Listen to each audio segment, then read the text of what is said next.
കേരളത്തിലെ സർക്കാർ ഇത്തരം വിഭാഗത്തിലെ കുട്ടികൾക്ക് പരമാവധി സഹായം എത്തിക്കാൻ വേണ്ടി ശ്രമിക്കുകയാണ്. പക്ഷെ എത്രത്തോളം ഗവൺമെന്റ് പരിശ്രമിച്ചാലും പലയിടത്തും സഹായങ്ങൾ എത്തിക്കാൻ നമുക്ക് കഴിയാതെ വരും. പലവിധ കാരണങ്ങൾ കൊണ്ട് ചിലപ്പോ ഗുണഭോക്താക്കളായിട്ടുള്ള കുട്ടികൾക്ക് രേഖകൾ ഹാജരാക്കാൻ കഴിയില്ല.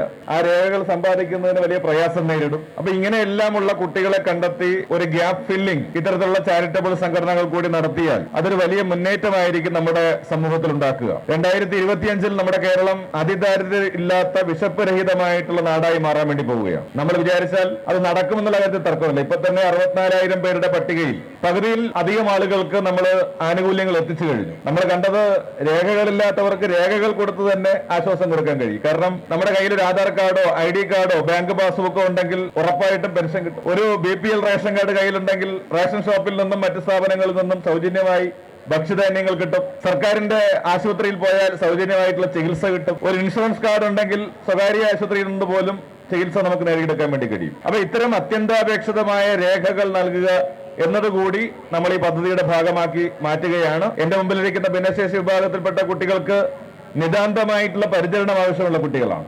അപ്പൊ അവരെ സംബന്ധിച്ച് നിരന്തരമായിട്ടുള്ള പദ്ധതികൾ വരണം. അതിനാണ് ഗവൺമെന്റ് എല്ലാ തദ്ദേശ സ്വയംഭരണ സ്ഥാപനങ്ങൾക്കും അവരുടെ പദ്ധതി വിഹിതത്തിന്റെ 5% തുക ഇത്തരം കാര്യങ്ങൾക്ക് നിർബന്ധിത വകയിരുത്തലാക്കി മാറ്റിയിരിക്കുകയാണ്. ജനപ്രതിനിധികളോ സർക്കാർ ഉദ്യോഗസ്ഥന്മാരോ നിശ്ചയിക്കുന്ന പദ്ധതികൾക്ക് മാത്രമല്ല, നിങ്ങളുടെ ചില നീഡ്സ് നമുക്ക് മനസ്സിലാക്കാൻ കഴിയാതെ വരും. അത്തരം കാര്യങ്ങൾക്ക് കൂടി ഉതകുന്ന നിലയിലേക്ക് പദ്ധതികൾ തയ്യാറാക്കാൻ നമുക്ക് കഴിയണം. ശ്രീ ജവഹർലാൽ നെഹ്റുവിന്റെ ജന്മദിനമാണ്. കുട്ടികളെ ഭാവി ദേശത്തിന്റെ പൗരന്മാരായി കണ്ട് അവരിലൂടെയാണ് ഈ നാട് വികസിക്കേണ്ടത് എന്നുള്ള കൃത്യമായ കാഴ്ചപ്പാട് മുന്നോട്ട് വെച്ചിട്ടുള്ള ഒരു മഹാനായ ദേശീയ നേതാവാണത്. അദ്ദേഹത്തിന്റെ സ്മരണ എല്ലാ കാലത്തും നമുക്ക് കരുത്തു പകരുന്ന ഒന്നാണ്. നിർഭാഗ്യവശാൽ നമ്മുടെ രാജ്യത്തിന്റെ പല സ്ഥലങ്ങളിലും ദേശീയ നേതാക്കന്മാരുടെ പേരൊക്കെ മാറ്റിക്കൊണ്ടിരിക്കുക. പേര് മാറ്റിയാലും ചരിത്രം നീക്കിയാലും നമ്മുടെ എല്ലാവരുടെയും മനസ്സിൽ കൃത്യമായിട്ടുള്ള ശേഷിപ്പായി മഹാത്മാഗാന്ധിയും ജവഹർലാൽ നെഹ്റുവും ഒക്കെ ഉണ്ടാകണം എന്നുള്ള തിരിച്ചറിവ് നമ്മുടെ പൊതുസമൂഹത്തിന് കൂടി ഉണ്ടാകേണ്ട ഒരു കാലയളവാണ് എന്നുകൂടി സന്ദർഭവശാൽ ചൂണ്ടിക്കാണിച്ചുകൊണ്ട്